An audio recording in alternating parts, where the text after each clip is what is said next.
Nobody calls you. Takes a break. It's just constant.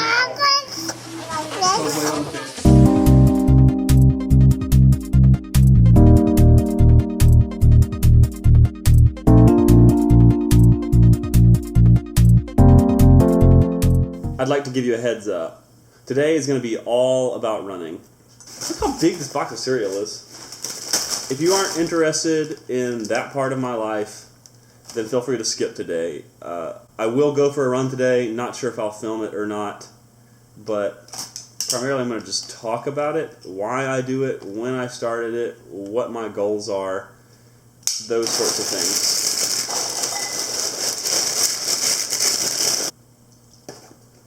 It's probably 2008. Alright, okay, sounds good. Bye. Alright, that was my dad. I was just calling him to ask him what year I ran the Peachtree Road Race in Atlanta with him. I ran that with him July 4th, 2008. A 10K, that's 6.2 miles for those who aren't familiar.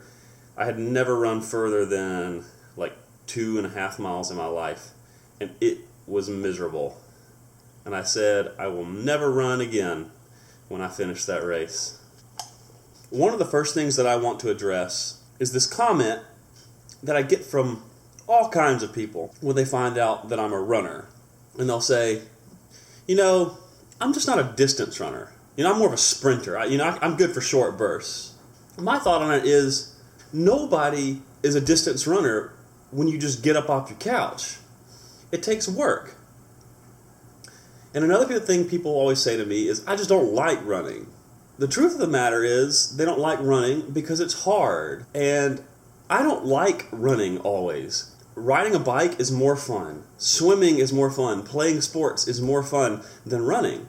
But none of them are nearly as hard. What appeals to me about running is the fact that I can walk out my door anywhere in the world. It doesn't matter. I can walk out the door on my own 2 feet and I can get somewhere. What was I saying? Running absolutely is hard. It hurts, it is painful, it is slow, but the fact that running is so hard is what makes it appeal to me. The mental aspect of running is what I like about it. I love the way I feel when I'm done. Not necessarily physically, sometimes that is the case, but I love the way I feel mentally when I'm finished, because every time I go for a run, I have to overcome this mental block of, this is going to be hard. And particularly this time of the year, but look at today. You know, it's rainy, it's probably 40 degrees. That's terrible weather for running, and it's been like this for 2 or 3 days. But I've gone out every day, and I didn't want to do them to start with, but I did it, and I'm glad that I did it. Alright, hopefully this is not too dark on my face. Another thing that I love about running is that almost anybody can do it. You don't need money, you don't need a bunch of equipment or gear, you don't need a special location. You can just go out and run. It doesn't matter how big you are, it doesn't matter how small you are, anybody can go run. I mean, look at this. 570-pound man commits to finishing a 5K per month in 2015. I mean, look at this guy. The beautiful thing about the endurance community is that they are so supportive. You see this stuff? If a 570-pound man can do it, if a 104-year-old man can do it, you can do it. Alright, so I'm getting ready for my run.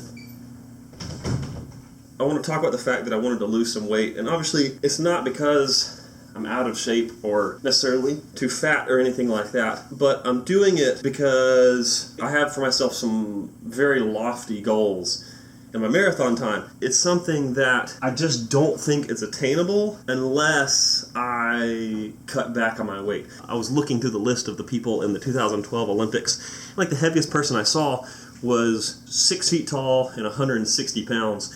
And so I completed my last marathon at over 190. I was probably 193 pounds. A real general rule of thumb is that for every pound you lose, within healthy limits, you can cut about a minute off your marathon time. From my start weight I'm probably already down close to 15 pounds.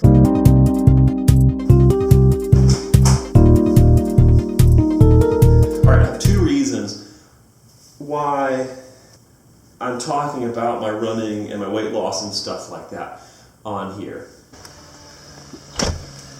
The first of which, man, this is a sucky day to run. Alright, that's too loud. I'll have to go somewhere else and explain.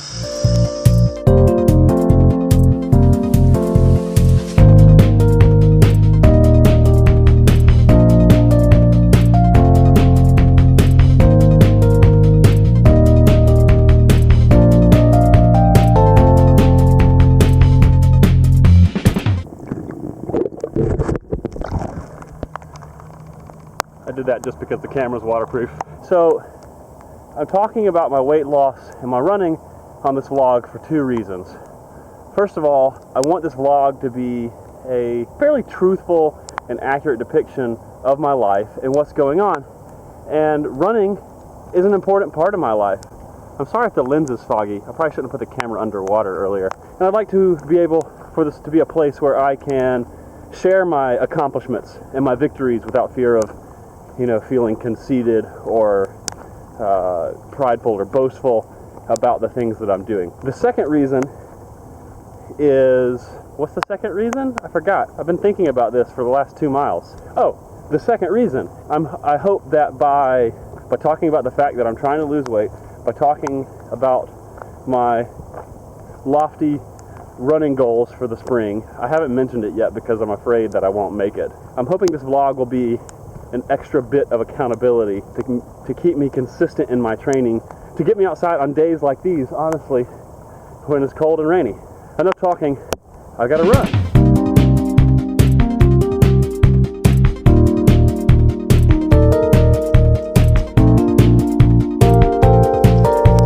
4 miles, done. The biggest thing, I feel great because come May, when I show up to my marathon, I'll be passing the people who are sitting it out during the winter because it was too cold. I'll be passing the people that were making excuses. If you think you can't do it, you absolutely can. You just gotta show up. That's it. Just keep showing up every day. Every day doesn't have to be the best day. Every day doesn't have to be the fastest day. It doesn't have to be about running either. Whatever it is you're trying to accomplish, just do it. You've seen that, what's his name? Shia LaBeouf, whatever, that motivational thing? Just do it! It's true. All you gotta do is show up. You put in the time and it will happen. Whether it's running, whether it's weight loss, whether it's starting your own business, whatever your goals are, any meaningful and permanent results are going to take time. It can be discouraging to work on them because you spend a day working and you don't see any measurable results. A month passes, 2 months passes, a year passes, which is really not that long of a time, and you look back and you see how much you've accomplished. This wasn't intended to be like a motivational vlog. And you see this again, story after story after story. It's not the fad diets. It's not the life hacks. It's none of this stuff. You want a life hack? Get good sleep, wake up early, and work hard. Don't make excuses, just get it done. That's a life hack for you. That was 189, 13 days ago. I don't want to wake up a year from now or 5 years from now and look back and feel like I've done nothing. I don't want to look back and see that I've just worked a job to pay a mortgage, to buy stuff for my family. I want to look back and know that I made a difference, that my life had purpose because of my values and beliefs. That's why we have Jess and Lewis in our home. That's why we're moving to Honduras. And if there's something that you really want to do, if you really want to travel, if you really want to get in shape, if you really want to move to Honduras, if you really want to do those things, you don't have to make excuses. All you have to do is do it. Start making the steps to make it happen. You can do it.